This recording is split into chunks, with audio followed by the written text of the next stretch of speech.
آج تک کسی عاشق رسول نے جو ہے وہ لبیک یا رسول اللہ کہہ کے اپنے موٹر بائک کو تو آگ نہیں لگائی ہے. لوگوں کی موٹر بائکس کو، لوگوں کی گاڑیوں کو، لوگوں کی املاک کو نقصان پہنچانا، یہ کون سا دین ہے؟ اور پھر ہم پوری دنیا کو بتاتے ہیں فخریہ کہ جی اسلام جو ہے وہ امن کا مذہب ہے، امن کا دین ہے. غیر مسلم تو اللہ کا شکر ادا کرتے ہوں گے کہ ہم اس ریلیجن میں نہیں ہیں، ادروائز ہمارے ساتھ بھی یہ کچھ ہو رہا ہوتا. یہاں تو ایک فرقہ دوسرے کے ساتھ بھی کر دیتے ہیں نا. اب اگر کوئی یہ کہے کہ جی یہاں تو قانون انصاف کرتا نہیں ہے اس لیے ہم قانون ہاتھ میں لیتے ہیں، تو میرے بھائی اگر یہی بات مان لی جائے تو یہ تو بڑا خطرناک رزلٹ نکلے گا اس کا. کیونکہ جتنے اہل حدیث ہیں وہابی، وہ بریلویوں کے نزدیک گستاخ رسول ہیں. تو پھر ٹھیک ہے، بریلویوں کو اجازت دے دیں کہ وہ قانون ہاتھ میں لیں اور وہابیوں کا خاتمہ کرنا شروع کر دیں پاکستان سے.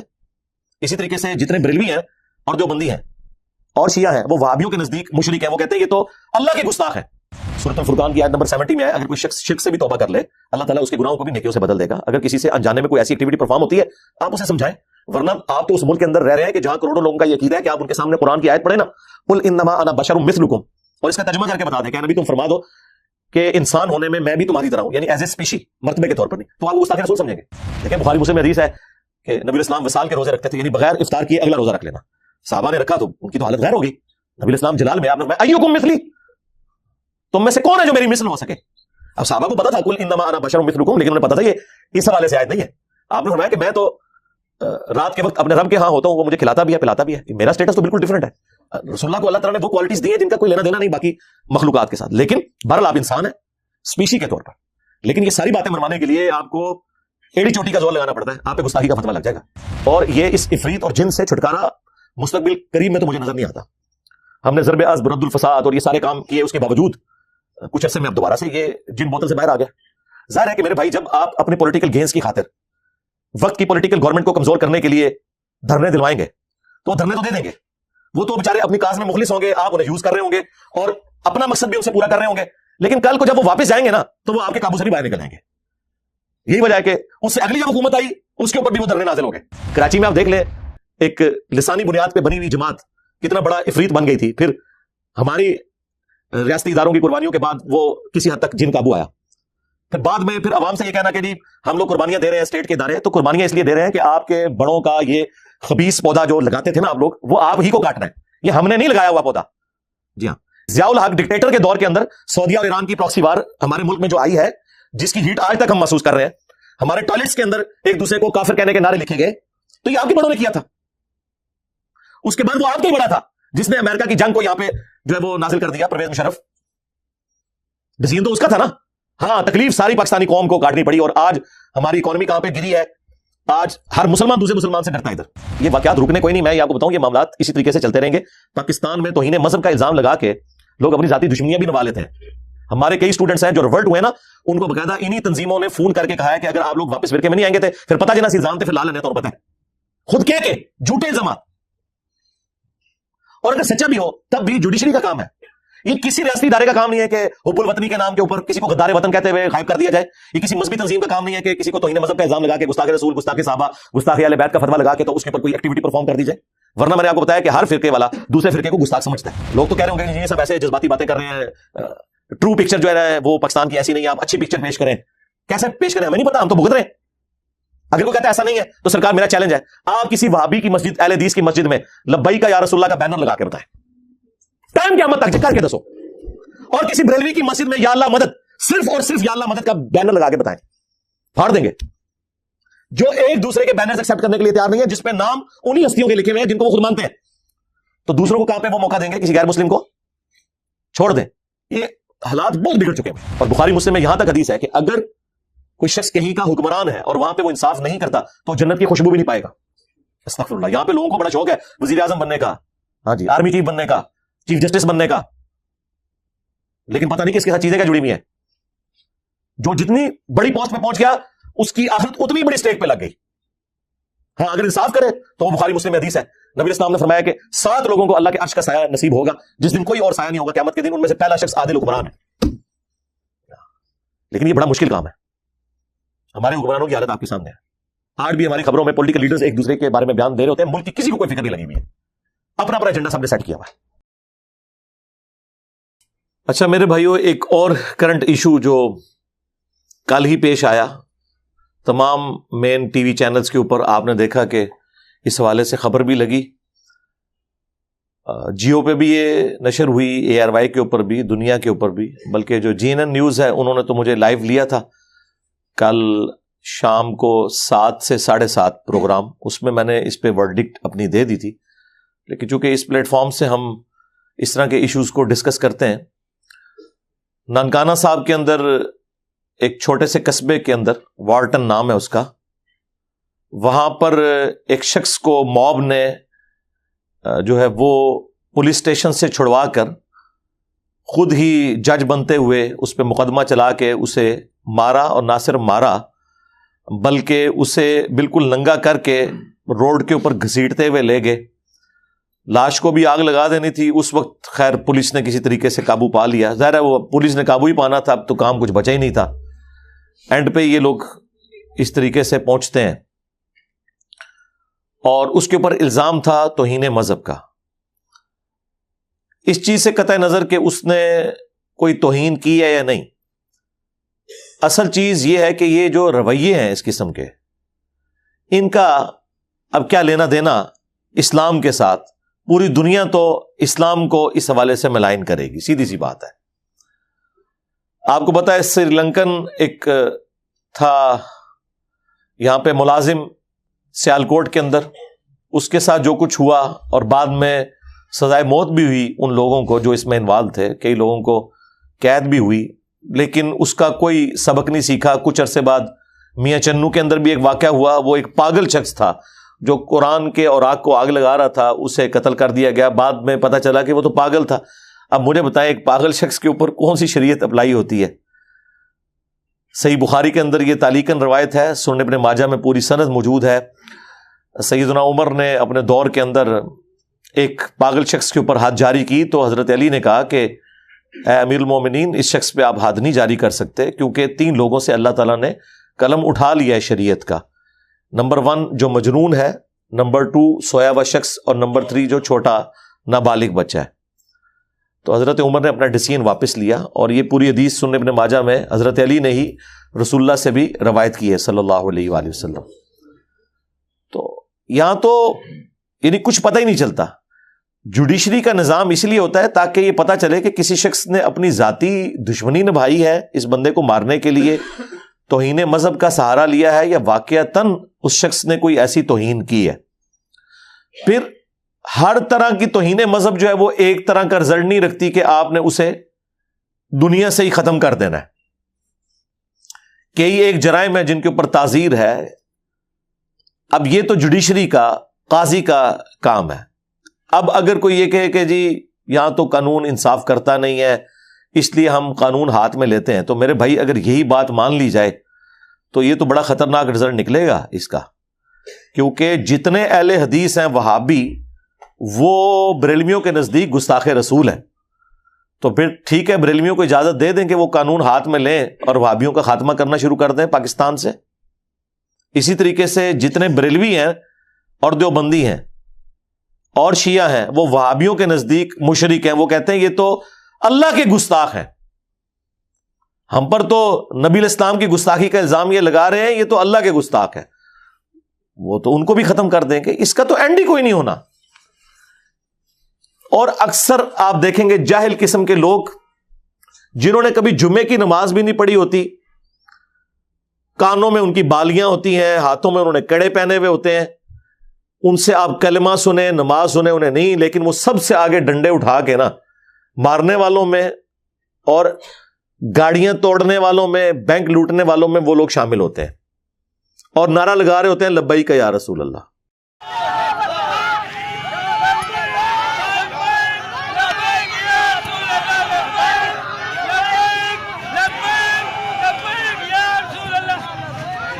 اب مجھے بتائیں رسول اللہ اگر دنیا میں موجود ہوں تو یہ ان کو یہی کہیں گے سحقن سحقن لمن غیر بعدی, ان پہ پھٹکار ہو جنہوں نے میرے بعد میرے دین کو بدل دیا.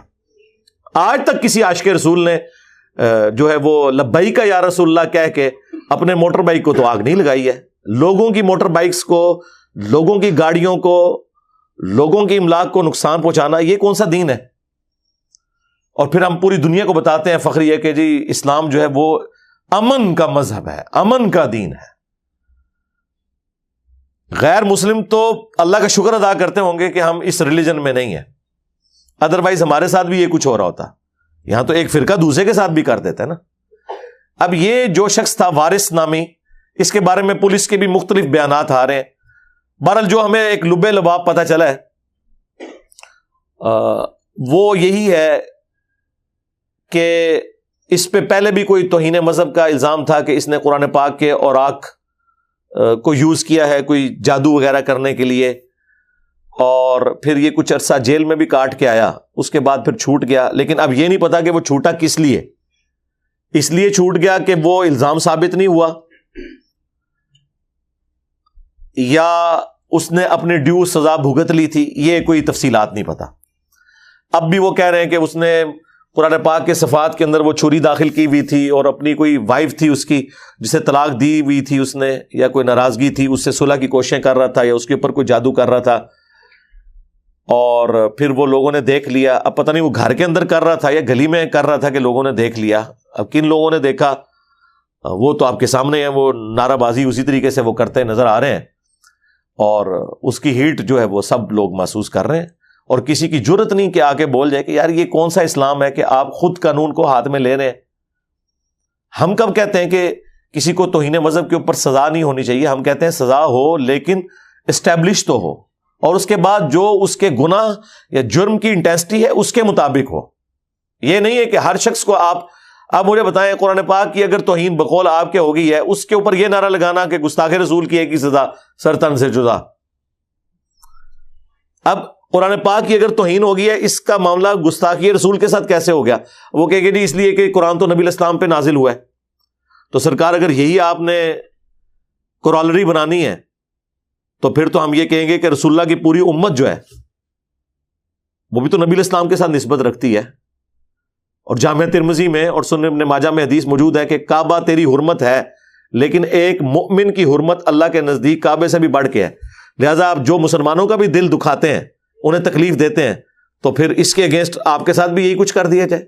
اس طرح کرالیز نہیں بنتی، یہ آپ کا کام ہی نہیں ہے.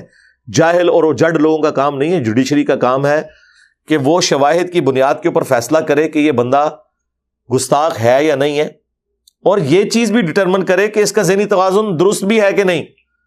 پاکستان جیسے ملک میں مسلمان تو چھوڑ دیں، کوئی غیر مسلم بھی تصور نہیں کرتا کہ کوئی اس قسم کی گستاخانہ ایکٹیویٹی اعلانیہ پرفارم کرے گا. چھپ کے بھی بہت مشکل ہے، آج کل کوئی بات چھپی نہیں رہتی. تو یہ ڈاکٹرز کا بورڈ بیٹھے کہ اس کا ذہنی توازن کیسا ہے، اور اگر یہ ثابت ہو جائے وہ ٹھیک ہے، ہو سکتا ہے وقتی طور پہ کوئی پریشان تھا، کوئی ایکٹیویٹی پرفارم کی، مس گائیڈ ہو گیا، اس کے اوپر توبہ پیش کریں. میرا خیال ہے سب کے سب لوگ توبہ پہ آمادہ ہو جائیں کہ جب انہیں آگے جیل نظر آ رہی ہوگی. کون تیار ہوگا جیل میں جانے کے لیے؟ لیکن وہ دیکھ لیں، وہ پاکستان میں اب 295A 295B C اس کے ساتھ کہیں انہوں نے کوئی شک نہیں جوڑی ہوئی اس حوالے سے کہ اگر کوئی شخص توبہ کر لے تو اس سے وہ سزا ختم کر دی جائے گی. میں نے کئی دفعہ ریکویسٹ کی ہے کہ اس قانون کو آپ تھوڑا اپڈیٹ کریں، اس میں توبہ کی شک ڈالیں. سورۃ الفرقان کی آیت نمبر 70 میں آئے اگر کوئی شخص شرک سے بھی توبہ کر لے اللہ تعالیٰ اس کے گناہوں کو بھی نیکیوں سے بدل دے گا. اگر کسی سے انجانے میں کوئی ایسی ایکٹیویٹی پرفارم ہوتی ہے آپ اسے سمجھائیں، ورنہ آپ تو اس ملک کے اندر رہ رہے ہیں کہ جہاں کروڑوں لوگوں کا یہ عقیدہ ہے کہ آپ ان کے سامنے قرآن کی آیت پڑھیں نا، قل انما انا بشر مثلکم، اور اس کا ترجمہ کر کے بتا دیں کہ اے نبی تم فرما دو کہ انسان ہونے میں میں بھی تمہاری طرح ہوں، یعنی ایز اے اسپیشی، مرتبے کے طور پر نہیں. تو آپ کو گستاخ رسول سمجھیں گے، حالانکہ قرآن کی آیت ہے. آپ لاکھ چیخیں کہ ہم مرتبے کی بات نہیں کر رہے، ہم جنس کی بات کر رہے ہیں، اسپیشی کی بات کر رہے ہیں. اس لیے تو آئیڈیل ہے ہمارے لیے. سورہ بنی اسرائیل میں آئے کہ اگر زمین پر فرشتے آباد ہوتے تو ہم فرشتوں میں سے پیغمبر بناتے. انسان آباد ہیں تو انسانوں میں سے پیغمبر آئیں گے. مرتبے کی بالکل بات نہیں ہو رہی. مرتبہ تو کوئی فرشتہ، کوئی جن، کوئی پیغمبر رسول اللہ کے مرتبے کو نہیں پہنچ سکتا صلی اللہ علیہ وآلہ وسلم. وہ ایک الگ سے چیز ہے. آپ علیہ السلام کو اللہ تعالیٰ نے ایکسٹرا آرڈنری کوالٹیز دی ہیں. بخاری مسلم دونوں میں حدیث ہے، نبی علیہ السلام اپنی پیٹھ کے پیچھے بھی دیکھ لیتے تھے. آپ نے فرمایا تمہارا خشوع خضوع مجھ پر پوشیدہ نہیں ہے، نماز کی حالت میں میں تمہیں پیچھے سے دیکھ رہا ہوتا ہوں جب امامت کروا رہا ہوتا ہوں. حالانکہ آپ کی یہاں پیچھے آنکھ نہیں تھی، ان 2 آنکھوں سے بھی ہم تو بس اس سے آگے 180 ڈگری تک بھی مشکل سے دیکھتے ہیں، نبی علیہ السلام کو 360 ڈگری کا ویژن نظر آتا تھا. یہ آپ کا معجزہ تھا. بخاری مسلم میں آیا نماز کسوف پڑھاتے ہوئے، سورج گرہن کی نماز، نبی علیہ السلام کچھ قدم چل کے آگے گئے، پھر آپ نے یوں ہاتھ بلند کیا، پھر واپس کیا. صحابہ نے کہا کہ ہم نے آپ کو آج نماز میں وہ عمل کرتے ہوئے دیکھا ہے جو آج سے پہلے نہیں دیکھا تھا. تو آپ نے فرمایا کہ میں نے جب نماز شروع کی تو مجھے اللہ تعالیٰ نے جنت دکھا دی، اور اس میں بھی انگوروں کا ایک گوشہ میں نے دیکھا. میں نے ارادہ کیا میں تمہارے لیے توڑ لوں، اور اگر میں توڑ لیتا تم ہمیشہ اسے کھاتے رہتے، کیونکہ جنت کی نعمتوں کو فنا نہیں ہے. آپ ایک دانہ توڑیں گے دوبارہ دانہ اگ آئے گا، کیونکہ جنت میں نہ صرف انسانوں کو موت نہیں بلکہ جنت کی کسی نعمت کو بھی موت نہیں ہے. جیسے ہی دانہ آپ کھائیں گے نیا دانہ اس کی جگہ اگ آئے گا، اسے موت نہیں آنی. تو پھر نبی علیہ السلام نے فرمایا میں نے ارادہ ترک کر دیا. اب دیکھیں جنت 7 آسمانوں کے اوپر، آپ علیہ السلام کا مبارک ہاتھ زمین پہ کھڑے ہوئے وہاں پہ پہنچ گیا، دیکھ بھی لیا. تو نبی علیہ السلام کے مرتبے کو کوئی بھی ڈسکس نہیں کرتا اس حوالے سے، وہ تو آپ چھوڑ دیں. بخاری مسلم میں حدیث موجود ہے، صلح حدیبیہ کے موقع پر جابر بن عبداللہ کہتے ہیں کہ نبی علیہ السلام کو ایک پانی کا پیالہ پیش کیا گیا، پورے لشکر میں ایک ہی پانی کا پیالہ تھا. ظاہر ہے کہ وہ ریگستانی سفر کے اندر آپ کو پتا پانی ایک ایشو تھا. تو آپ علیہ السلام نے اپنا مبارک ہاتھ اس میں رکھا تو آپ کی مبارک انگلیوں سے پانی کے چشمے جاری ہوئے. اور یہ معجزہ حضرت موسیٰ علیہ السلام کے معجزے سے بڑا ہے. وہ تو پتھر پہ آسا مار کے چشمہ جاری ہوتا تھا نا، یہ گوشت میں سے پانی نکل رہا ہے. صحابہ اکرام کہتے ہیں کہ ہم لوگ اس وقت 1500 تھے، 1,00,000 بھی ہوتے نا تو وہ پانی زیادہ تھا. 1500 نے پانی پیا، جانوروں کو بلایا، مشکیزیں بھی بھر لیے، تب بھی وہ ایک پیالے کا پانی ختم نہیں ہوا. ابھی بھی اسی طریقے سے مسلسل پانی کے چشمے جاری تھے. تو نبی علیہ السلام کا یہ معجزے والا معاملہ، لہذا آپ کو جب ہم ڈسکس کرتے ہیں وہ اسپیشی کے طور پر ڈسکس کرتے ہیں. دیکھیں بخاری مسلم میں حدیث ہے کہ نبی علیہ السلام وصال کے روزے رکھتے تھے، یعنی بغیر افطار کیے اگلا روزہ رکھ لینا. صحابہ نے رکھا تو ان کی تو حالت غیر ہو گئی. نبی علیہ السلام جلال میں آپ نے فرمایا ایکم مثلی، تم میں سے کون ہے جو میری مثل ہو سکے. اب صحابہ کو پتا تھا قل انما انا بشر مثلکم، لیکن انہیں پتا تھا یہ اس حوالے سے آیت نہیں ہے. آپ نے فرمایا کہ میں تو رات کے وقت اپنے رب کے ہاں ہوتا ہوں، وہ مجھے کھلاتا بھی ہے پلاتا بھی ہے. میرا سٹیٹس تو بالکل ڈیفرنٹ ہے. رسول اللہ کو اللہ تعالیٰ نے وہ کوالٹیز دی ہیں جن کا کوئی لینا دینا نہیں باقی مخلوقات کے ساتھ. لیکن بہرحال آپ انسان ہیں اسپیشی کے طور پر. لیکن یہ ساری باتیں منوانے کے لیے آپ کو ایڑی چوٹی کا زور لگانا پڑتا ہے. آپ پہ گستاخی کا فتویٰ لگ جائے گا. اسی لیے دیکھیں کہ لوگ اس پہ بات کرتے ہوئے ڈرتے نہیں ہیں. یہ CNN نیوز نے تو بڑی جرت دکھائی ہے کہ انہوں نے یعنی وہ رابطہ کیا. میں نے ان کو پہلے بتایا کہ آپ اس کا وزن اٹھا لیں گے، کوئی اور عالم تو تیار نہیں ہوگا یہ بات کرنے کے لیے، میں تو تیار ہو جاؤں گا، لیکن آپ اس کا وزن بھی اٹھائیں، کوئی کٹنگ نہ ہو. تو شکر ہے کہ انہوں نے لائیو چلایا پروگرام، اس میں کوئی کٹنگ بھی نہیں کی. بعد میں جو یوٹیوب پہ بھی اپلوڈ کیا وہ ہم نے اپنے آفیشیل پیج سے شیئر بھی اسے کروایا. وہ آپ کلیئر کٹ میں نے جو اس حوالے سے نیریٹو ہے پہلے دن سے ہم چیخ رہے ہیں. یہ تو FATF کی بابرکت تلوار تو بعد میں آئی ہے، تو تب انہیں نان اسٹیٹ ایکٹر کے حوالے سے شر کلیئر ہوا ہے. ادروائز میری آپ 2012-13 کی ویڈیوز یوٹیوب کے اوپر اپلوڈڈ ہے. میں اس وقت بھی چیخ رہا تھا یہ تمہارے گاٹے فٹ ہوں گے، یہ جو تم لوگ پال رہے ہو نا تمہارے گاٹے بھی فٹ ہوں گے. ہمارے گاٹے تو فٹ ہوئے ہیں. جب اس وقت تھے تو بم دھماکوں کے ذریعے اپنی ایکٹیویٹیز کے ذریعے ہمیں نقصان پہنچاتے تھے. اب جب سے تم نے بے روزگار کیا ہے نا انہیں، ان کے چندے روک کے، تو اب یہ ہماری جیبیں کاٹتے ہیں. یہ آپ کو جتنے جیب کترے نظر آ رہے ہیں نا ان میں میجارٹی یہی لوگ ہیں جو اب بے روزگار ہوئے ہیں. ٹھیک ہے، یا کسی مسجد کا چندہ جا کے لوٹ لیں گے. میں تو جہادی تنظیموں کے لوگوں کو جانتا ہوں کہ جنہوں نے وقتی طور پہ اپنے نام پہ کوئی چیزیں کی بھی تھی نا، جیسے ہی یہ جہادی تنظیموں کے اوپر پابندی لگی وہ اپنے استعمال میں لے آئے ان چیزوں کو. کسی کے پاس پلاٹ تھا نا مسجد کا، وہ بیچ کے کھا گیا. ہاں جی، تو آپ کو پتا چل گیا کہ یہ کون سی اسلام کی خدمت ہو رہی تھی. اور اندازہ کریں آج تک چندہ بکس لے کے پھر رہے ہیں. ان سے پوچھیں یہ چندہ کہاں لے کے جا رہے ہو؟ وہ خود کھاتے ہیں.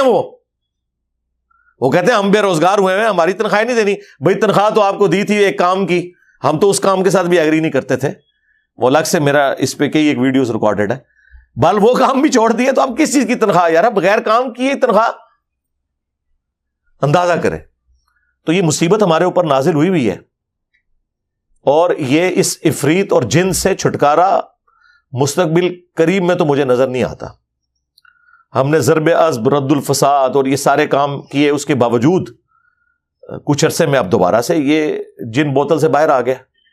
ظاہر ہے کہ میرے بھائی, جب آپ اپنے پولیٹیکل گینز کی خاطر وقت کی پولیٹیکل گورنمنٹ کو کمزور کرنے کے لیے دھرنے دلوائیں گے تو وہ دھرنے تو دے دیں گے, وہ تو بےچارے اپنی کاز میں مخلص ہوں گے, آپ انہیں یوز کر رہے ہوں گے اور اپنا مقصد بھی ان سے پورا کر رہے ہوں گے, لیکن کل کو جب وہ واپس جائیں گے نا تو وہ آپ کے قابو سے بھی باہر نکل جائیں گے. یہی وجہ ہے کہ اس سے اگلی جب حکومت آئی اس کے اوپر بھی وہ دھرنے نازل ہو گئے. کیوں ہوئے؟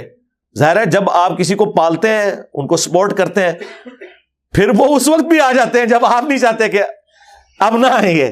وہ کہتے ہیں یہ تو ہم ڈیسائیڈ کریں گے. کراچی میں آپ دیکھ لیں, ایک لسانی بنیاد پہ بنی ہوئی جماعت کتنا بڑا عفریت بن گئی تھی, پھر ہماری ریاستی اداروں کی قربانیوں کے بعد وہ کسی حد تک جن قابو آیا. پھر بعد میں پھر عوام سے یہ کہنا کہ جی ہم لوگ قربانیاں دے رہے ہیں اسٹیٹ کے ادارے, تو قربانیاں اس لیے دے رہے ہیں کہ آپ کے بڑوں کا یہ خبیث پودا جو لگاتے تھے نا آپ لوگ, وہ آپ ہی کو کاٹنا ہے, یہ ہم نے نہیں لگایا ہوا پودا. جی ہاں, ضیاء الحق ڈکٹیٹر کے دور کے اندر سعودیہ اور ایران کی پراکسی وار ہمارے ملک میں جو آئی ہے, جس کی ہیٹ آج تک ہم محسوس کر رہے ہیں, ہمارے ٹوائلٹس کے اندر ایک دوسرے کو کافر کہنے کے نعرے لکھے گئے, تو یہ آپ کے بڑوں نے کیا تھا. اس کے بعد وہ آپ کا ہی بڑا تھا جس نے امریکہ کی جنگ کو یہاں پہ جو ہے وہ نازل کر دیا, پرویز مشرف. ڈسیزن تو اس کا تھا نا. ہاں, تکلیف ساری پاکستانی قوم کو کاٹنی پڑی, اور آج ہماری اکانومی کہاں پہ گری ہے. آج ہر مسلمان دوسرے مسلمان سے ڈرتا ہے ادھر. تو وہ سارے کے سارے پودے آپ کے بڑوں کے لگائے ہوئے ہیں. لہذا اب صرف ایک اناؤنسمنٹ کرنے سے کہ جی ہم اے پولیٹیکل ہو گئے ہیں, یا ایک پریس کانفرنس کر لینے سے, یا آئے دن اپنے جو من پسند قسم کے صحافی ہیں ان سے مختلف انٹرویوز دلوانے سے اگر کوئی یہ سمجھتا ہے نا کہ یہ معاملات سیٹل ہو جائیں گے, نہیں, یہ گراس روٹ لیول کے اوپر چینج چاہیے.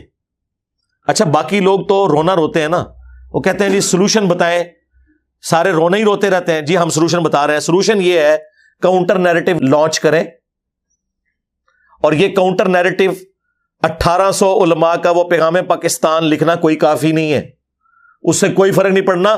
وہ کوئی نہیں پڑھتا نہ اس کو کوئی مانتا ہے. یہ ان علماء کو آپ نے پبلکلی پروڈیوس کر کے سوشل میڈیا کے اوپر, مین میڈیا کے اوپر ان سے بیانات دلوانے ہیں ویڈیوز میں, جن کی یہ جائز اولادیں ہیں. وہ کبھی بھی آ کے بیان نہیں دیتے, کبھی کنڈیم نہیں کرتے.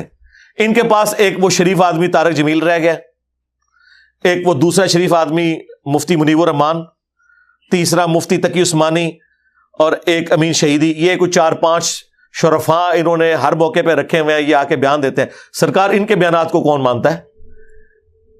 وہ تو ان کو اپنا بڑا ماننے کے لیے بھی تیار نہیں ہے.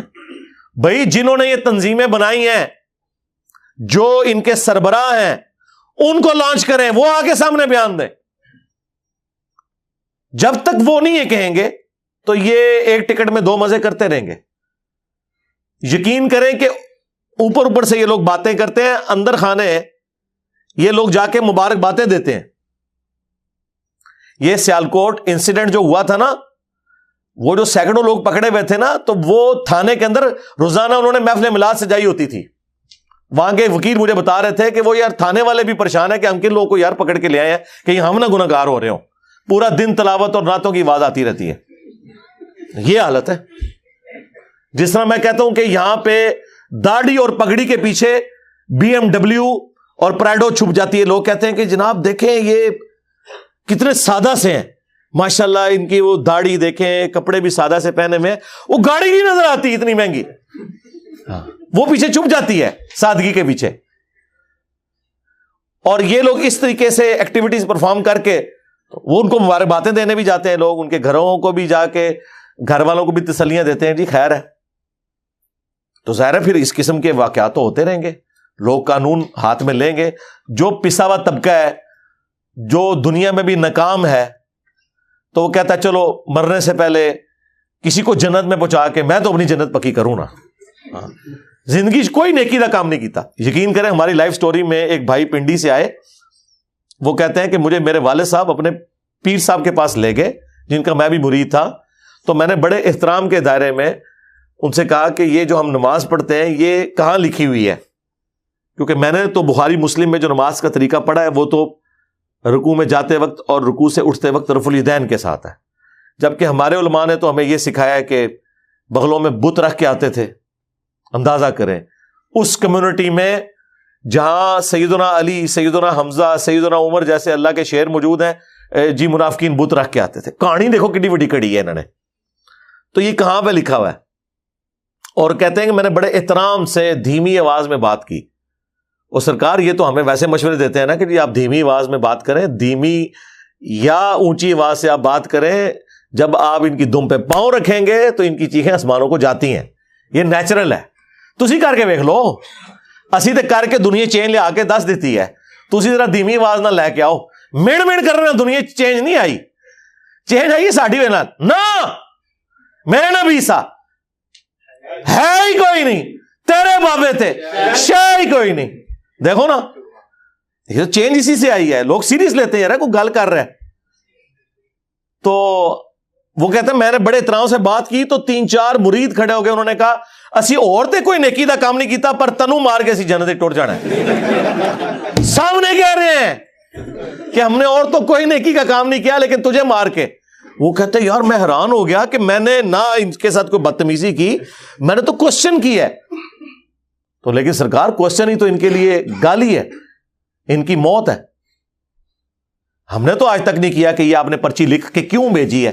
میں نے آج تک ہزاروں پرچیاں پڑھی ہیں, میں نے کبھی یہ نہیں کہا کہ یہ کس فرقے والے نے سوال لکھا, کیوں لکھا, کیوں بھائی ہم جواب دینے کے لیے بیٹھے ہوئے ہیں. ہاں یہ ہو سکتا ہے کہ سوال سمجھ نہ آئے تو میں پوچھ لوں کہ بھئی یہ کیا لکھا ہے آپ نے, لیکن ان سے آپ سوال کریں تو آپ اندازہ کریں. تو اس گھٹن کے ماحول کے اندر کوئی عالم دین تیار نہیں ہوتا بات کرنے کے لیے.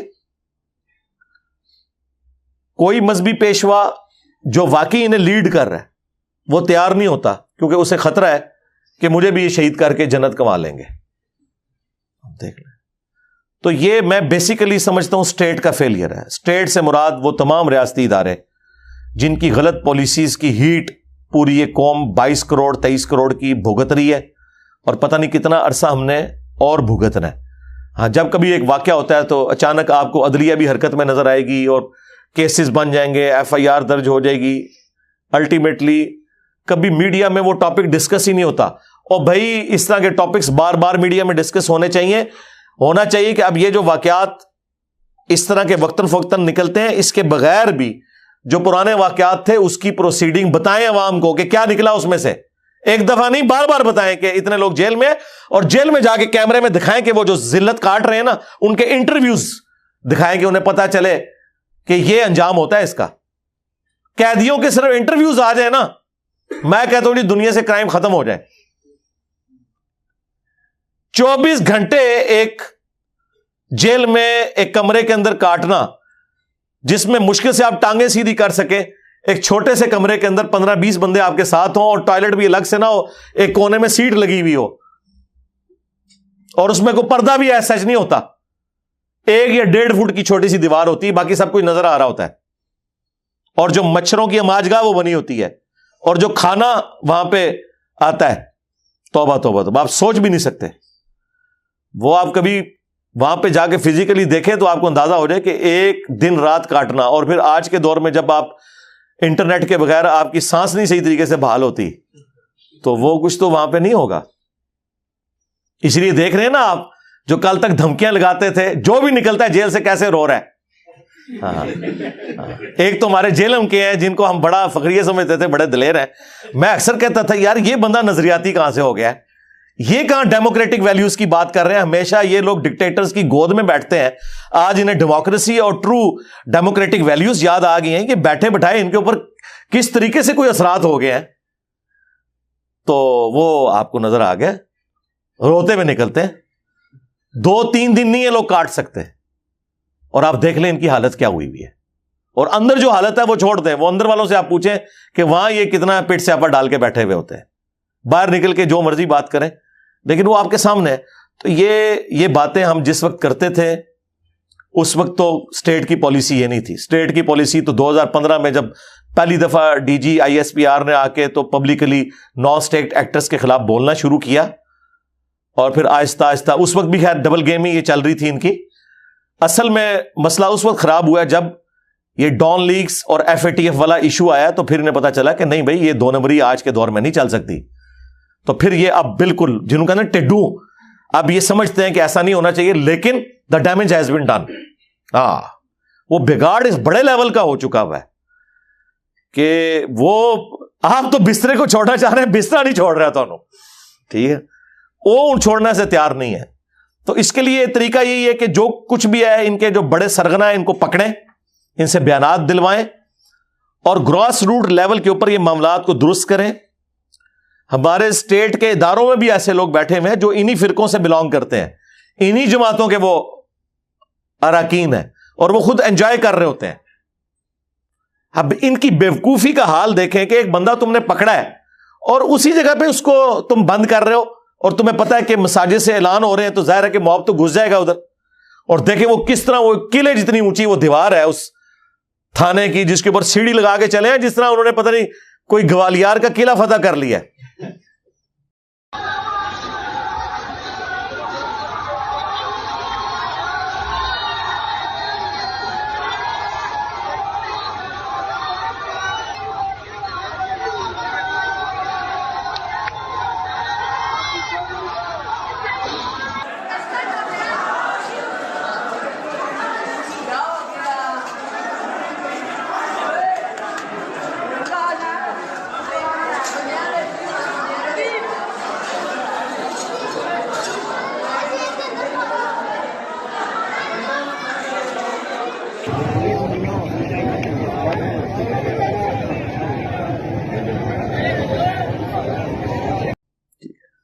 اور اندر جا کے انہوں نے اس کو, اور ایسے موقع پہ تو پولیس سائڈ پہ ہو جاتی ہے, کیونکہ یہ جو عام ڈسکشن میں آپ کو پولیس والے کہتے ہوئے نظر آئیں گے, وہ کہتے ہیں جی دیکھیں تنخواہ زندہ بندے کو ملتی ہے, مرے ہوئے کو نہیں ملتی.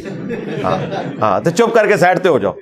اور یہ حقیقت بھی ہے کہ پولیس والوں کو وہ فیسلٹیز اور وہ ساری چیزیں نہیں ملتی ہیں جو فوجیوں کو ملتی ہیں, لیکن فوجیوں کو بھی جو کچھ ملتا ہے نا, وہ بھی اس لیول کی کبھی بھی کمپنسیشن نہیں ہے جو ریکوائرڈ ہے.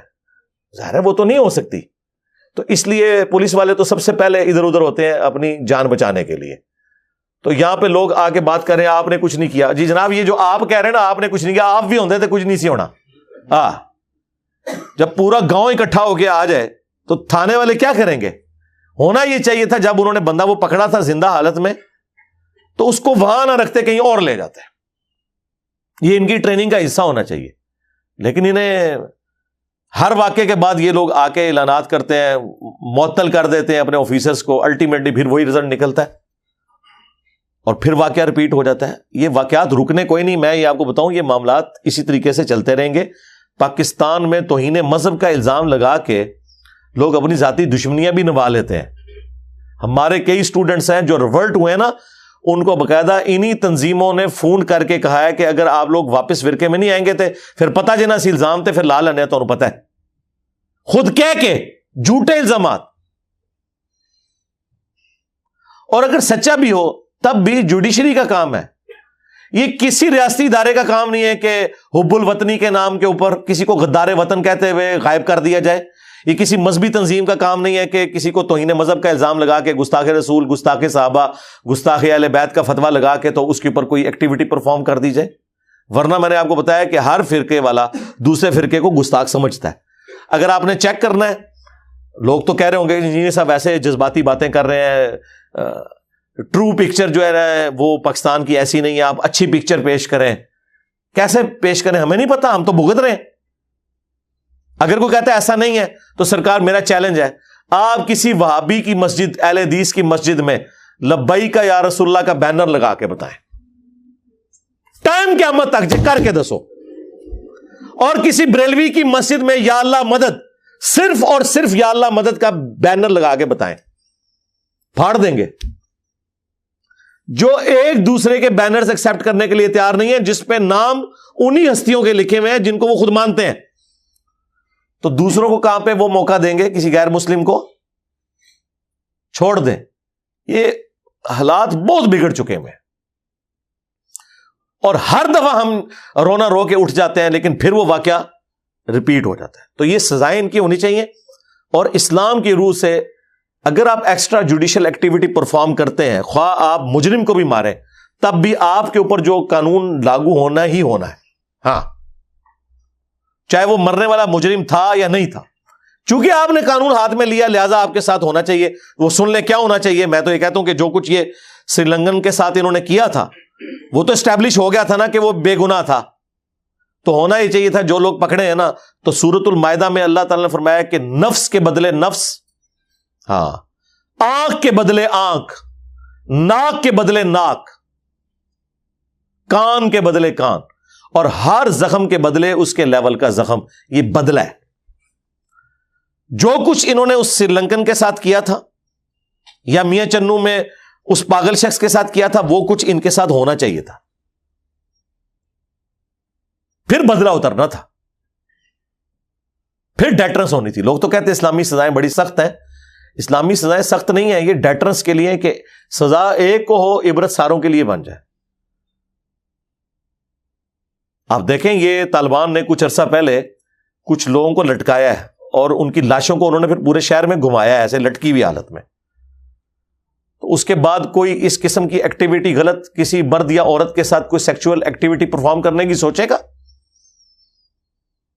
یہ لوگ اسی لیے ہر طرح کی ایکٹیویٹی پرفارم کرتے ہیں کہ انہیں پتا ہے کہ ہم اس سسٹم سے چھوٹ جائیں گے، اور نہ بھی چھوٹے ہم مجاہد ملت بن جائیں گے اور آنے والی نسلیں ہماری تر جائیں گی، ہمارا مزار بھی بن جائے گا اور لوگ اس پہ آگے نذرانے بھی پیش کریں گے. اور پھر کتنے لوگ ہیں جو اپنی حرام کی کمائی کو حلال کرنے کے لیے اس طرح کے لوگوں کی فیملیز کو سپورٹ کرتے ہیں. کوئی مکان لے کے دے دیتا ہے، کوئی مہینے کا خرچہ لگا دیتا ہے. تو غریب آدمی اس طرح کی ایکٹیویٹی کر کے جنت میں وہ کیوں نہ جائے؟ وہ تو چاہتا ہے چلو میں جنت میں اور پیچھے والوں کی بھی جنت بنا جاؤں گا. تو ایک نیچرل ہے ایک معاملہ. کوئی مذہبی پیشوا آپ کو اس طرح کا جو ان تنظیموں کو لیڈ کر رہا ہے وہ کبھی بھی فرنٹ سے لیڈ کرتا ہوا نظر نہیں آئے گا. وہ بیچارے جو پہلے بھی ہماری طرح بولتے تھے ان کے بولنا نہ بولنا برابر ہے، وہ خود وکٹم ہے اس پورے سسٹم کے. ان سے بیانات دلوانے سے کچھ نہیں ہونا. تو اب بھی موقع ہے ہم اپنا قبلہ درست کریں اور ان کو قرار واقعی سزا دیں. ادروائز میں آپ کو بتاؤں یہ معاملات بگڑتے جائیں گے اور اس کے آگے کوئی بند باندھ نہیں سکے گا. اب بھی دیکھیں ہر بندہ ڈرتا ہے بات کرتے ہوئے. کوئی بندہ آ کے یعنی کوئی ایک جملہ لکھتے ہوئے بھی ڈرتا ہے کہ یار کہیں میرے اوپر الزام نہ لگ جائے. تو مجھے بتائیں جس قوم کی حالت ہو کہ آپ اصلاح کے لیے کوئی جملہ لکھیں، کوئی ویڈیو اپلوڈ کر دیں تو الٹا وہ اس کو چھوڑ کے آپ کے پیچھے پڑ جائیں، تو اس قوم کی پستی کا آپ اندازہ اسی سے لگا لیں. اسی لیے میں اپنے بھائیوں کو اپنے دوستوں کو کہتا ہوں کہ یار آپ لوگ اس لیول پہ نہ اترے. میں ہوں نہ چلتی پھرتی 302. ہاں میں تو اپنا آپ پیش کیا ہوا ہے. ہاں اللہ کے فضل سے میری ویڈیو شیئر کروائیں. ہاں جنہوں مسئلہ ہے نا میرے نال مسئلہ ہوئے، ٹھیک ہے نا. میں تو تیار ہاں کہ میں تھوڑے نال سنگ پھسایا ہوا ہے اللہ کے فضل نال. لیکن جو علماء ہیں جو چندے بٹور رہے ہیں پھر حکومتی امن کمیٹیوں میں جا کے کھانے بھی کھاتے ہیں، ان سے تو حکومت کا کام ہے نا کہ ان سے بیان دلوائے. وہ تو اس سسٹم کے بینیفیشری ہیں نا. ادروائز ٹھیک ہے ان کے مدرسے ان کے چندہ بکس بین کی جائے، انہیں نان اسٹیٹ ایکٹر ڈکلیئر کیا جائے. ورنہ دیکھ لیں گوروں نے تو آپ کے اوپر FATF کی تلوار لٹکا دی ہے. اب آپ GSP پلس جو سٹیٹس ہے وہ آپ کا وہ دیکھ لیں، وہ سسپینڈڈ پوزیشن میں کھڑا ہوا ہے.